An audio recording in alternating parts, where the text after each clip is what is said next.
Welcome back from the break, Rams, into another week of the JT Double Take. I'm Terah Barrio. And I'm Jessica Mendoza. Terah, the CSU football team has their annual Green and Gold game this Thursday, and we've been following the team in the offseason. So what exactly are you expecting to see?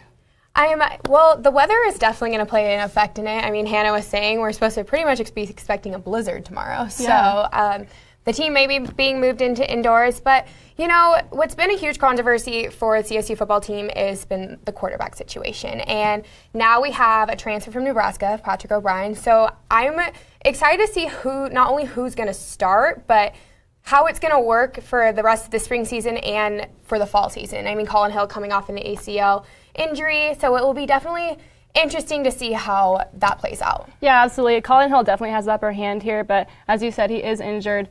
It will be interesting to see how they work together in this scrimmage and how they match up. But I definitely think that on the defensive side, we're going to want to see their defense make some tackles, as that was a huge struggle for this team last season. So there's a lot of things I think people are going to be wanting to see in this scrimmage, so it's definitely going to be a good look into the season. And definitely, it's going to be really fun to see who's going to step up in leadership. Izzy Matthews played a huge key leadership role last year, so it's going to be definitely fun to see if someone can step up in his role and take action for the football team. Yeah, absolutely. And Preston Williams will be gone, OBC Johnson. So, yeah, I definitely think it'll be interesting to see who steps up. Awesome. Well, Jessica, Jared Stratton will bring all the updates on the spring game on this Thursday show, so stay tuned for those updates.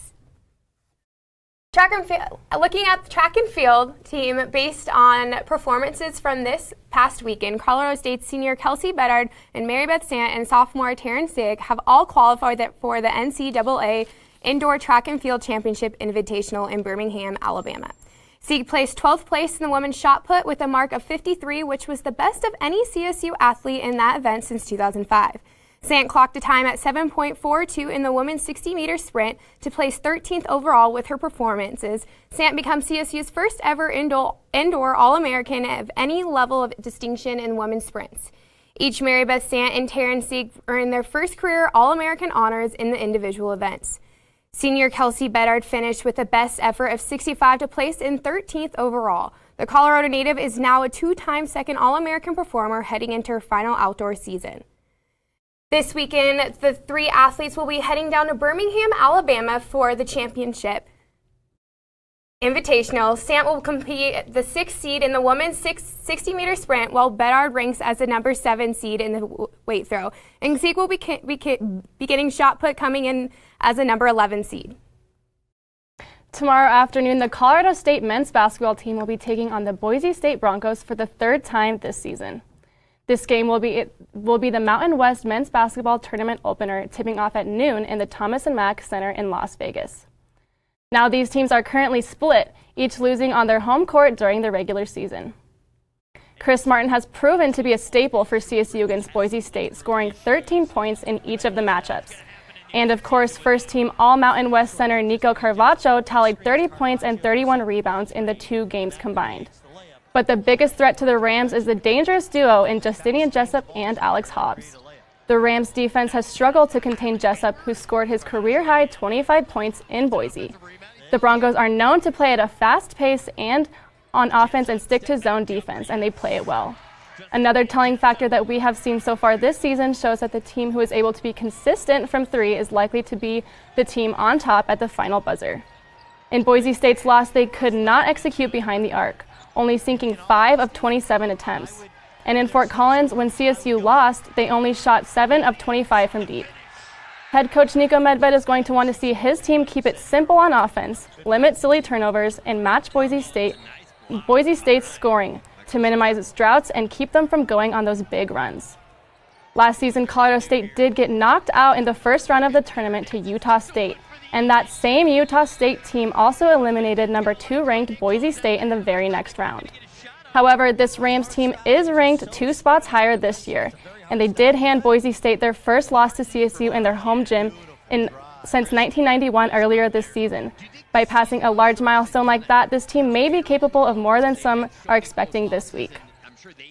The Broncos are currently hold a 12-11 all-time record against the Rams. So make sure to stay tuned to see if CSU can tie up the series and move on to play the Nevada Wolfpack in the quarterfinals on Thursday.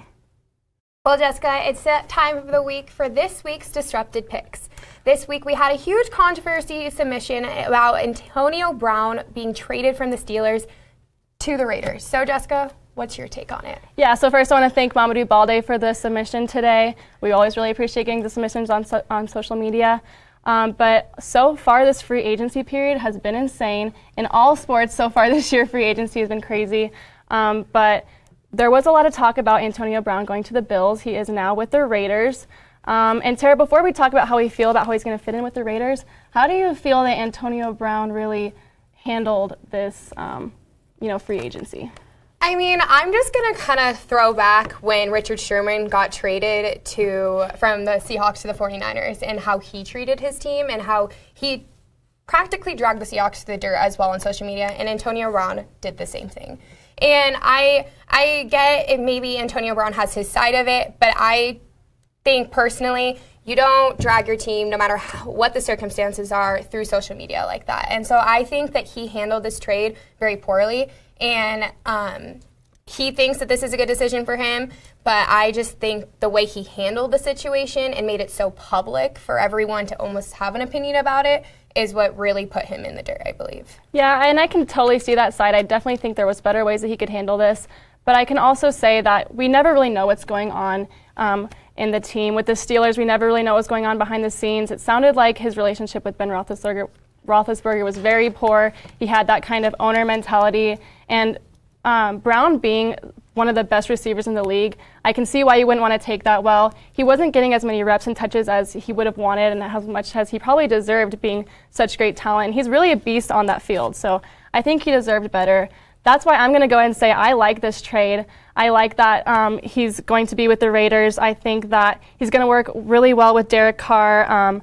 He's going to have to switch it up a little bit. I think things are going to be pretty different over there, but he's going to be their top receiver, and I think he's just going to really enjoy his time there. I think it's going to look good for them. Yeah, I mean, I will say I believe it's a really good trade for the Raiders. I just don't think it's a good trade for Antonio Brown in general, just considering he is looking for those touches, and based on Derek Carr's season last year, he started at 8.2 yards in 2017 and then dropped to 6.9 in 2018. So he's always had a good short game, but Antonio Brown is really good at his deep game. So we'll see if that will touch base, but I don't know. I guess we'll have to see for this upcoming season. Yeah, and I couldn't agree with you more there. And we can't forget to talk about the Steelers, their side of this whole trade. They traded him for a 3rd and a 5th round pick. That blows my mind. He's one of the best receivers in this league, and that's all the Steelers got for him. But that's just how it works when, these things really go poorly, and it was a bad situation there for them. But Ram fans, that is all we have for you this week. But to stay updated on sports, make sure to follow us on Twitter at CTV_sports. Thank you for tuning in to CTV. I'm Jessica Mendoza. And I'm Terah Barrio. But don't go anywhere, fans, because up next is Justin with entertainment.